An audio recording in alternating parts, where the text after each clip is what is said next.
Hey, it's Tucker Carlson. This morning it looks like somebody blew up the Kakhovka Dam in southern Ukraine. The rushing wall of water wiped out entire villages, destroyed a critical hydropower plant, and as of tonight puts the largest nuclear reactor in Europe in danger of melting down. So if this was intentional, it was not a military tactic, it was an act of terrorism. The question is, who did it? Well, let's see. The Kakhovka Dam was effectively Russian. It was built by the Russian government. It currently sits in Russian-controlled territory. The dam's reservoir supplies water to Crimea, which has been, for the last 240 years, home of the Russian Black Sea Fleet. Blowing up the dam may be bad for Ukraine, but it hurts Russia more. And for precisely that reason, the Ukrainian government has considered destroying it.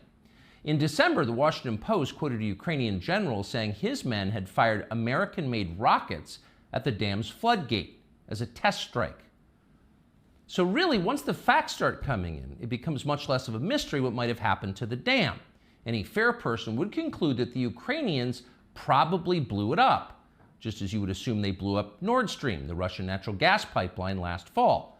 And in fact, the Ukrainians did do that, as we now know. It's not like Vladimir Putin is anxious to wage war on himself. Oh, but that's where you're wrong, Mr. and Mrs. Cable News consumer. Vladimir Putin is exactly that sort of man, the sort of man who'd shoot himself to death in order to annoy you.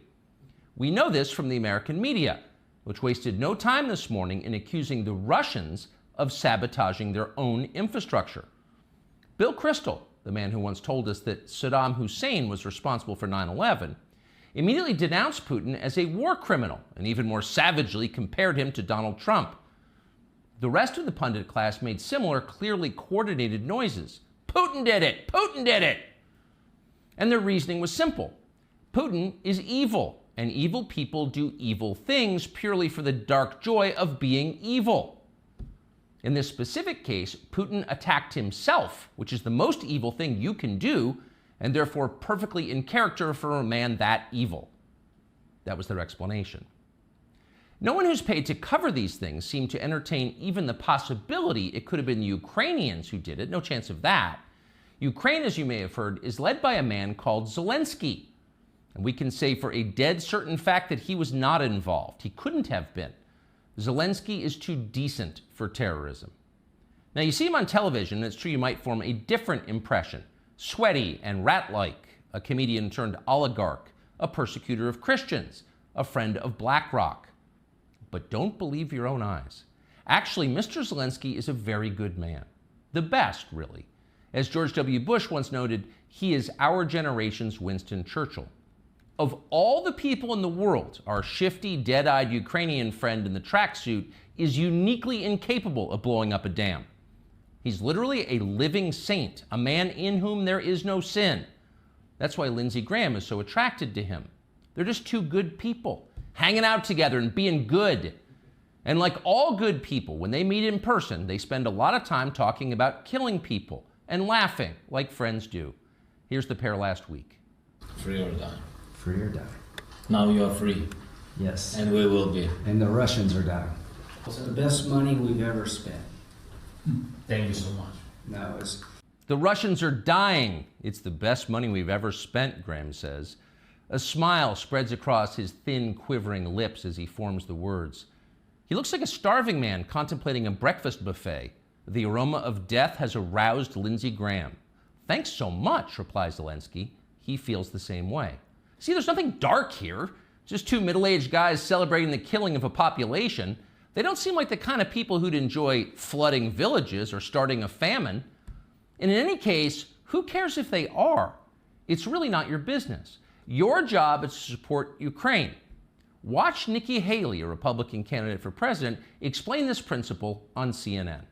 A win for Ukraine is a win for all of us. And for them to sit there and say that this is a territorial dispute, that's just not the case. To say that we should stay neutral, it is in the best interest of America. It's in the best interest of our national security for Ukraine to win. We have to see this through. We have to finish it. See? It's very easy to understand. It is vitally important for you to support Ukraine because it's necessary for Ukraine to be supported by you. Your support is mandatory until it's finished, whatever it is, and whatever that means. So shut up and support Ukraine, or else you're in trouble. Back when they still taught logic, statements like this were known as tautologies. Something is true because it is. The more you repeat it, the truer it becomes. It's a self-reinforcing reality. There was a time when tautologies were considered illegitimate arguments, not to mention hilariously stupid. Only dumb people talk like that. Now everybody in power talks like that. Diversity is our strength. Trans women are women. Zelensky is Churchill. It's all self-evidently true. Doesn't need an explanation, and don't ask questions. Sound familiar? Of course it does. That's the pap they're serving us day after day in steaming, lumpy portions. By this point, it's possible that American citizens are the least informed people in the world. Your average yak herder in Tajikistan knows who blew up the Nord Stream pipeline. It's obvious. Does he think some skinny dude in a dress is actually a girl? Come on. That idea would never occur to him. You've got to be lied to at full volume over a period of years in order to reach conclusions like that. And of course, we have been. The media lie. They do. But mostly they just ignore the stories that matter. What's happened to the hundreds of billions of US dollars we've sent to Ukraine? No clue. Who organized those BLM riots 3 years ago? No one's gotten to the bottom of that.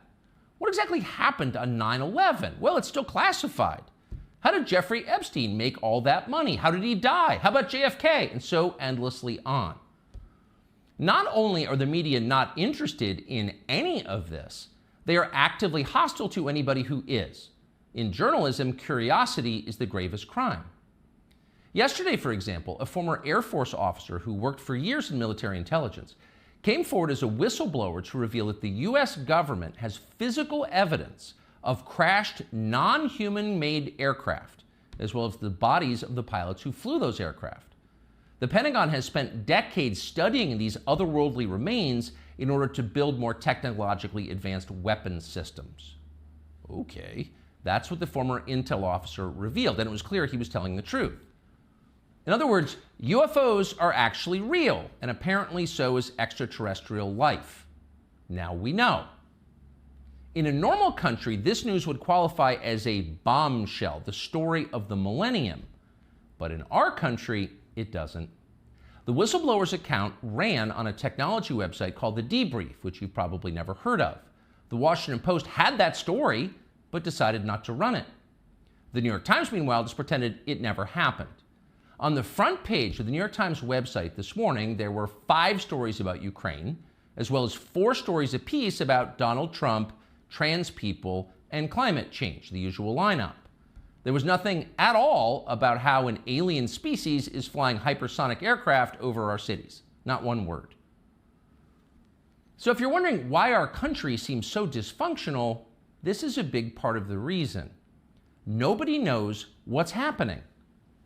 A small group of people control access to all relevant information, and the rest of us don't know. We're allowed to yap all we want about racism, but go ahead and talk about something that really matters and see what happens. If you keep it up, they'll make you be quiet. Trust us.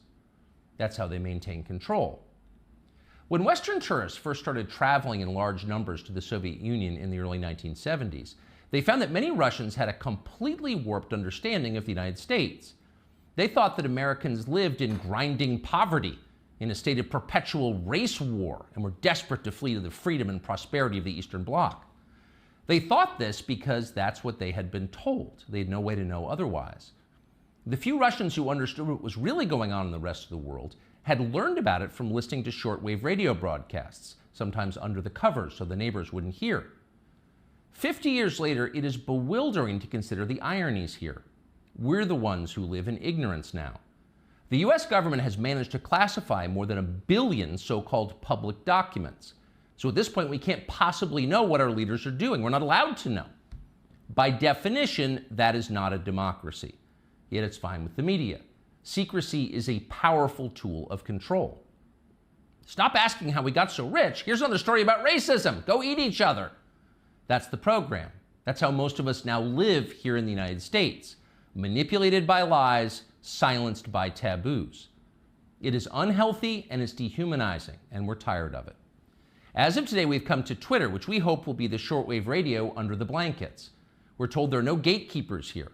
If that turns out to be false, we'll leave. But in the meantime, we are grateful to be here. We'll be back with much more very soon. You'll hear people say the news is full of lies.